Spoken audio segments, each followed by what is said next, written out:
Hey everybody, welcome back to my channel, and I'm Brian with the 4x2 Wagon family, and today I want to share with you guys all my wisdom that I picked up along the way of using a variety of types of air compressors for my off-road truck. So just right off the bat here, we have my original Smittybilt. This is the 5.6 CFM, and this runs off of a 12-volt battery. This is probably one of the most common types of air compressors that most people carry in their trucks because they're small, compact, and obviously portable. And this one has been very reliable, and I've owned it for 3 years. And this is the 10-pound CO2 tank, and this is a 20-pound customized CO2 tank that I built along with Sentinel Fire Department or Fire Protection Service, which they do like fire extinguishers kind of stuff. So I'm going to go through all these three, and also comparing some of these performance with my Makita Mac 5200 that's sitting down below right here that you guys can't see. So later in the video we're going to do a a compressor showdown. We're going to deflate my tire from 5 psi, and then we're going to inflate it to 35 psi and compare all four to see which compressor is the fastest, and then that might also help you guys decide what kind of compressor you may want to buy. So I want to go through all three, basically these three right here, and go over a couple pros and cons. So first of all, the main reason why I went with this right here is because of the price point. This is, I don't know exact pricing of each one of these exactly, but I'll give you just general idea. This right here is the Smittybilt compact 12-volt air compressor, which has one of the highest airflow of most brands out there. But that doesn't mean that it really produces that 5.6 CFM. And that's one indicator that you guys all should be looking at when you're buying a compressor, is maybe the brand, the airflow, which is measured in CFM, and your price. You know, putting this in my hand, it felt really good. I bought a couple other ones. They burnt out, and they were more in the $80 to $90 price range, and both of them burnt out within a few trips. The motor got hot and just seized. It stopped working. But this guy has been working for over 3 years. I use it as my primary backup. Now, the biggest benefit of this compressor is, one, it's compact and portable, and I can put it in a little bag and stow it in the back of my truck. And two, it's not that bad. You know, as you'll see in the test later on in the video, how long it takes to inflate my tires from 5 to 35. You'll see that in the video later on, so I don't want to spoil that right now. So that's really the biggest benefit, is compact, reliability, and the downside is going to be the time it takes to inflate your tire, and also measuring the air pressure out of this thing. It's really hard to tell how much air is coming out of here with their gauges that they give you. So you'll see that later in the video. All right. Now, so then I jumped up last year to a CO2 tank, and I thought, okay, this is going to be really nice because not only can I inflate my my tires, but I can use this for other things as well, to power maybe my power tools. So, but the problem with this CO2 tank is that it's only a 10-gallon, and after using it a few times, it doesn't last very long. So, for example, this thing here fills up 2 trips. So I usually go down to about 5 psi on my tire, on my 37-inch tire, on my Jeep that's behind me. And for me to fill it up to 35, I can do that twice comfortably without any issues. But the problem is that when I pull this thing out after our trip, I got other guys wanting to use it or check it out. So they're ending up, filling their tires up. And every time I go to fill this thing up, it costs me $24. So for one trip, basically, it's cost me $24. It's just too small. It's great, but it's just too small. So that's the downside, is just the fact that the size is too small. The benefit of this thing is that it fills up my tire really fast, and you'll see that in the video coming up, how long it takes. And we're going to, again, put a clock on all 4 of these compressors. Now, this is a fire extinguisher tank. It's a heavy-duty aluminum fire extinguisher tank that Sentinel Fire Extinguisher Service Company here locally in Sacramento, they hydroed the tank, basically refurbished it for me, and then they put a really nice valve on here that's made in the USA, and then I did everything else. I painted it, I put in a new valve, a new handle, a regulator, handle, and did the finish work. just to give it, you know, my own. So now let's talk about these two differences here. Some pros and cons when you're comparing these two. One is the size. When you get into a 20-gallon tank here, it's really hard to find accessories. For example, like pads. Like you can buy a 10-gallon tank all day long. A lot of companies sell the 10 gallons. It's really popular because it's small and compact. In this case, Smittybilt will throw in a nice padded bag, whereas you can't buy a padded bag that I could find on the web for a 20-pound. Also, the handle here are mostly made for a 10-pound can. If you want to use this handle, you need to go and buy a longer bolt to fit around a 2 3/8 diameter neck. So you can't just buy a 20-gallon handle. You just got to buy a 10-gallon handle and then buy longer bolts to fit around a neck. So if that makes sense. And two, it's big and it's heavy, so you got to add that into your equation if you're packing a lot of things. If you're overlanding, you know, this is heavy.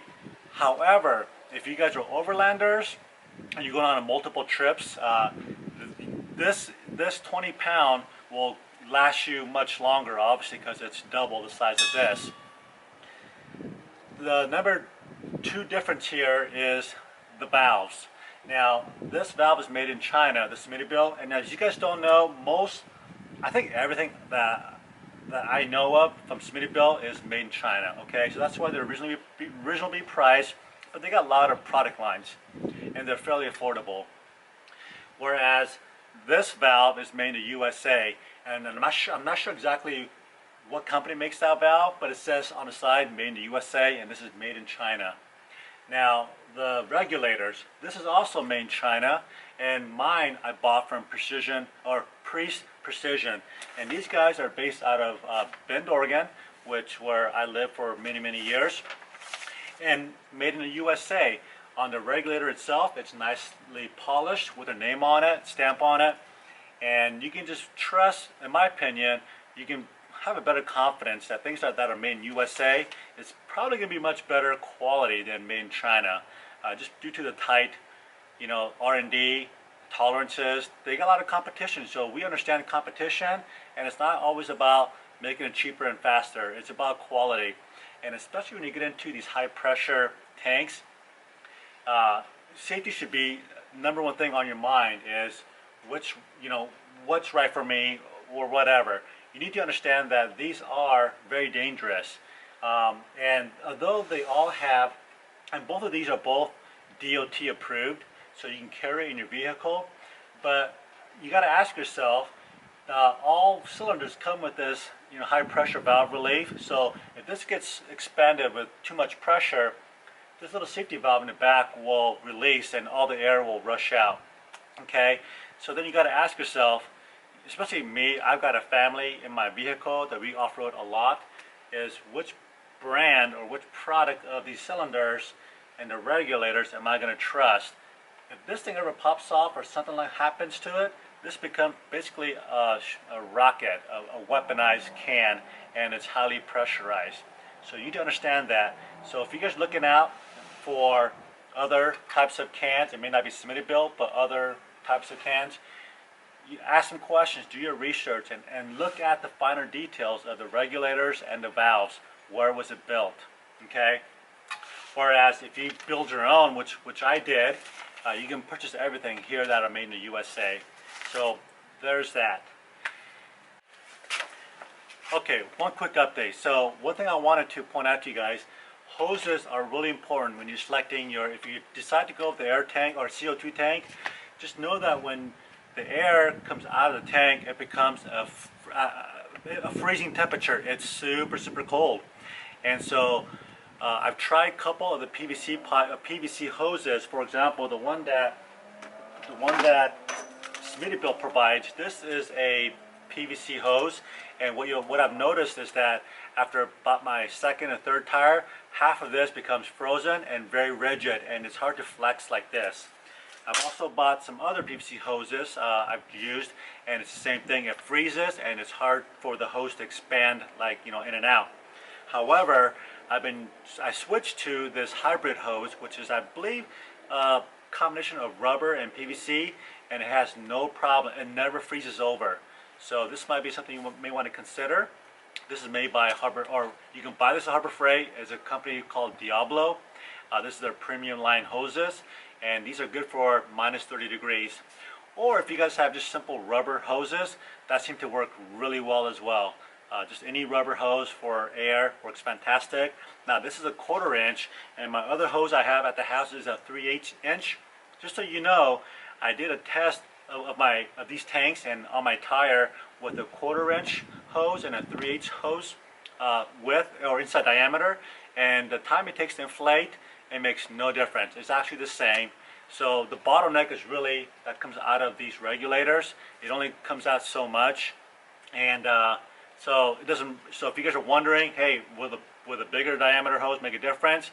In my case study here, no, it made no difference whatsoever. All right, so I just want to throw that out there for you guys. So I guess without further ado, let's get started on to see which of these 4 compressors will fill up your air in your tire the fastest. Okay, now we're at 5 psi. Okay, so first up, we're going to use my Makita with a 6.5 CFM. I got my timer right here ready to go, and we're going to go ahead and put the chuck on. Here we go, 3, 2, 1.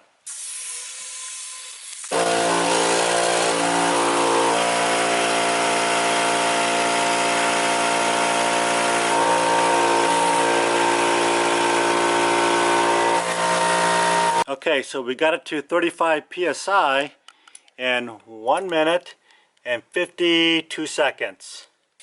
Okay, so we got the clock reset, and we are at the 5 psi, and we got my air tank hooked up. So let's see how long this one takes. 3, 2, 1.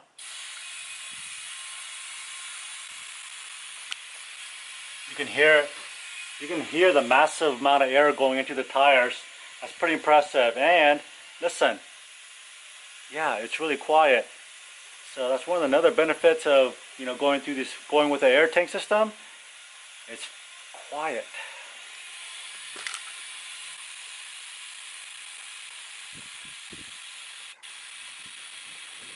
We're up to 35, and it took 1 minute and 37 seconds. All right, well, it's not that much faster compared to my Makita Mac 5200. That thing is the bomb. Oh, well, let me show you guys one thing here. You guys can see how it's already icing up. Look at that. Okay, so next up here is the Smittybilt, the 10-pound tank, and we got it down to 5 psi. And I got my clock reset down there. So let's go ahead and start the clock, and so let's get started. Here we go. In 3, 2, 1.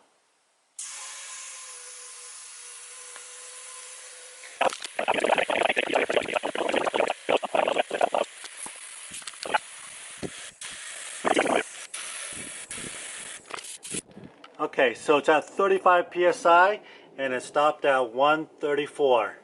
So it's really close to my tank. I really thought that this was going to be much faster because it's got a higher regulator rating, but it's about the same. So all in all, between these 2 tanks and that, there's not much difference.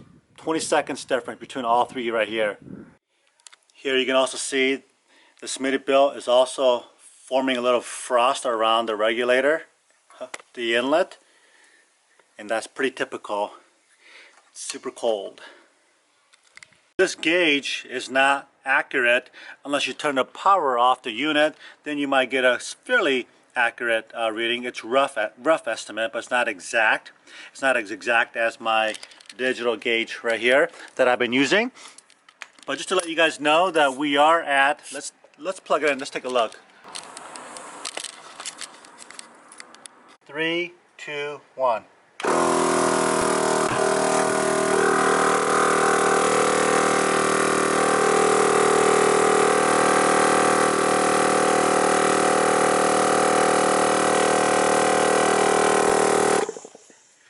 Okay, so I stopped the motor just at 2 minutes.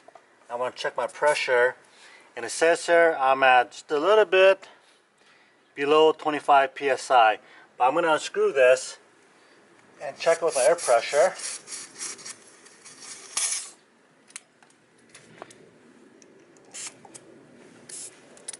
And this one says, so that's about right, 21 psi, and this one was reading below 25 psi.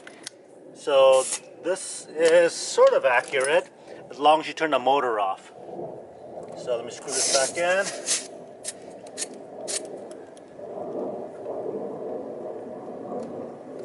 Alright, so here we go. We're going to start up the clock in 3, 2, 1.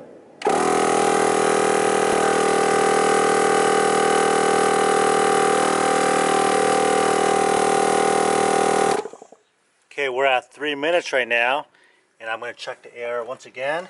We're at 25 psi, and we got 10 more to go. 3, 2, 1.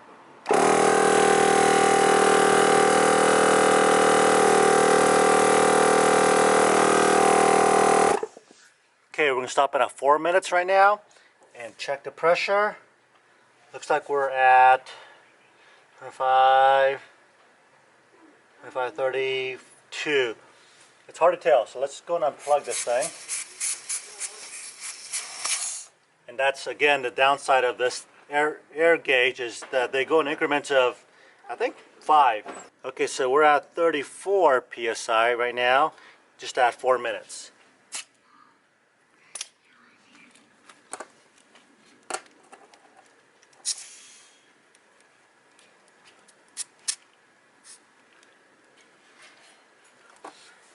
Okay, here we go. Okay, 3, 2, 1. Okay, I think that's about 1 extra pounds of pressure. Let's undo this. And of course, every time I unscrew this thing, we're losing air. So this ain't really scientific.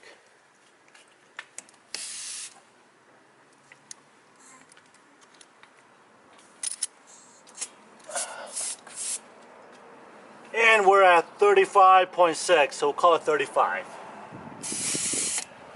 Okay?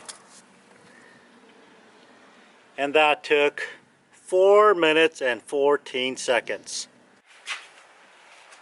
Alright guys, I hope you guys enjoyed the showdown, and if you guys want to see more videos like this, please subscribe to my channel down below, and like, share, subscribe as always, and your support is greatly appreciated. I'm Brian with the 4x2 Wagon family. We'll see you guys in the next video or on the trail.